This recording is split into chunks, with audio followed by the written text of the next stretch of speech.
Hello students, कैसे हो आप सब। I hope all of you are fine and welcome back to my channel economics fair burner by Rishu Agarwal.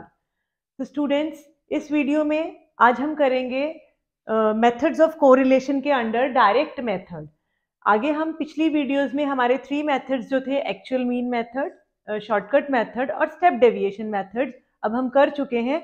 अब हमारा सिर्फ एक ही बाकी है अलजेब्रिक मेथड्स में से, जो है direct method. So students, let's not waste the time and start our direct method of estimating the value of correlation. But students, उससे पहले मेरी एक रिक्वेस्ट है, प्लीज मेरे चैनल को सब्सक्राइब कीजिए और मैक्सिमम लाइक और शेयर कीजिए। तो students, let's start with our direct method. Students, direct method means यहाँ पे हम कोई भी मीन की वैल्यू कैलकुलेट नहीं करेंगे, हमारी डायरेक्टली हम x की वैल्यूज और y वेरिएबल की वैल्यूज को उठाएंगे और उसी से हम अपना कोरिलेशन की जो वैल्यू है उसको निकालेंगे। तो let's start with our formula. Direct method में जो हमारा कोरिलेशन है उसको हमें पता है कि हम स्मॉल r से डिनोट करते हैं, और उसको निकालने का हमारे पास विद डायरेक्ट मेथड क्या फॉर्मूला है। देखो students, n summation capital XY। अब यहाँ पे कैपिटल XY है, which means the values we are taking we will take directly from the x and the y variables.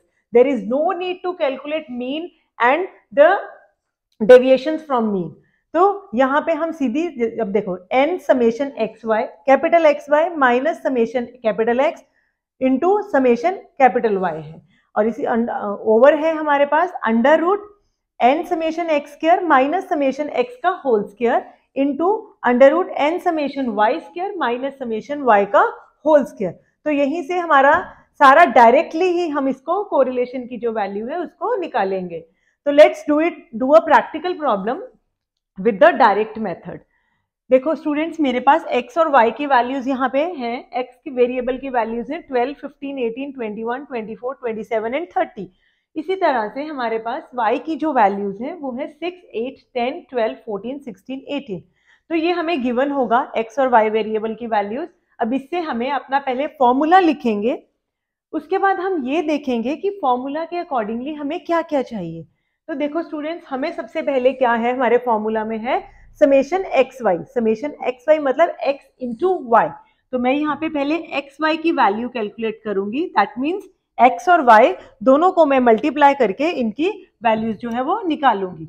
अब देखो 12 6 72, 5 8 120 होता है, 18 10 180, 21 इंटू 12 जो है वो हमारे पास आता है 252, 24 इंटू 14 जल्दी से कैलकुलेट करके बताएंगे क्या आता है, दिस इज 336, 27 इंटू 11 जो है हमारे पास, जल्दी से कैलकुलेट कीजिए, इट इज 432, और 30 इंटू 18 जो है वो हमारे पास 540 आता है।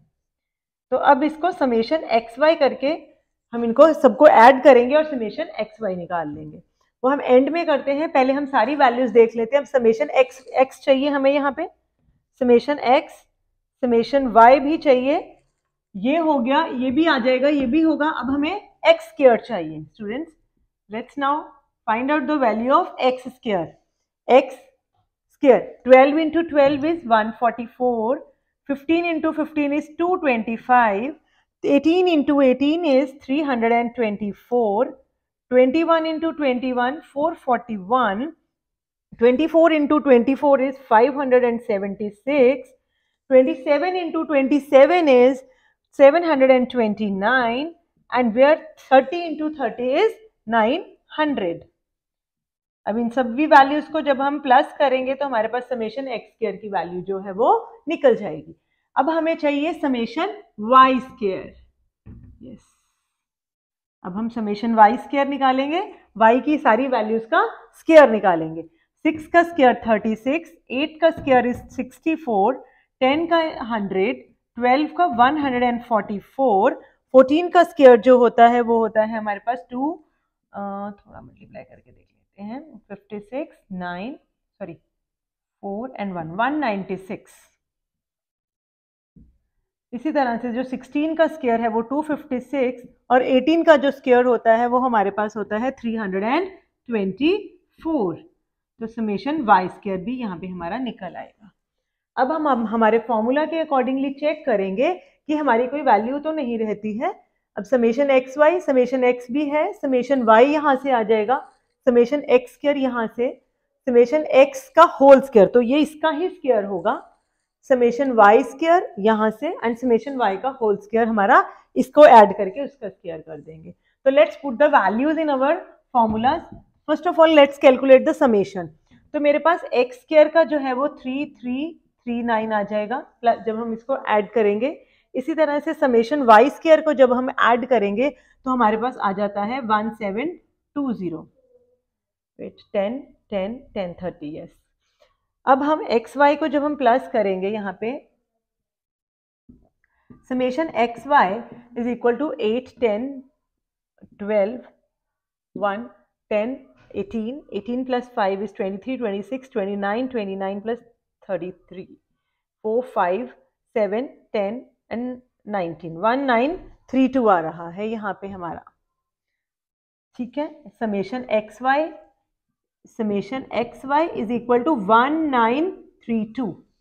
यस गाइज, अब हमारे पास सबका समेशन नहीं, अभी एक्स और वाई इसका रहता है 7 + 8 15 16 20 27 2 3 4 5 5 7 9 11 एंड 14 147 इसका आ रहा है। और समेशन वाई कितना आ रहा है हमारे पास, let's find out. 14 + 2 is 16 20 20 + 14 is 34 4 5 6 7 and 8। Yes guys, अब हमने सबको प्लस कर लिया है। अब let's fill the values in our formulas. तो n की वैल्यू क्या है, n कितना है हमारे पास 1 2 3 4 5 6 and 7। Yes, n is 7। X y, summation x y कितनी है 1932। Yes, minus summation x is 147 and summation y कितना है, दैट इज 84। तो वहां हम 84 लिख देते हैं। अब over divided by n is again 7 here, x square, summation x square is 339, तो 7 into 339 minus summation x का whole square, तो summation x is 147, इसका whole square 339 सॉरी 147 का square multiplied by n is 7, summation y square is 1720 minus summation y square, y का whole square, summation y का whole square minus 84 का whole square. Yes students, अब हमने सारी values fill कर ली। अब इनको सॉल्व करेंगे, मल्टीप्लाई करेंगे। आर 7 को 1932 से जब हम मल्टीप्लाई करेंगे तो हमारे पास आएगा 1 3 5 2 and 4।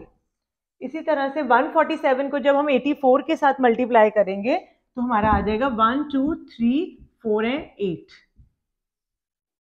राइट, अब इसी तरह से 7 को इससे मल्टीप्लाई कीजिए। 7 into 339 is that is equal to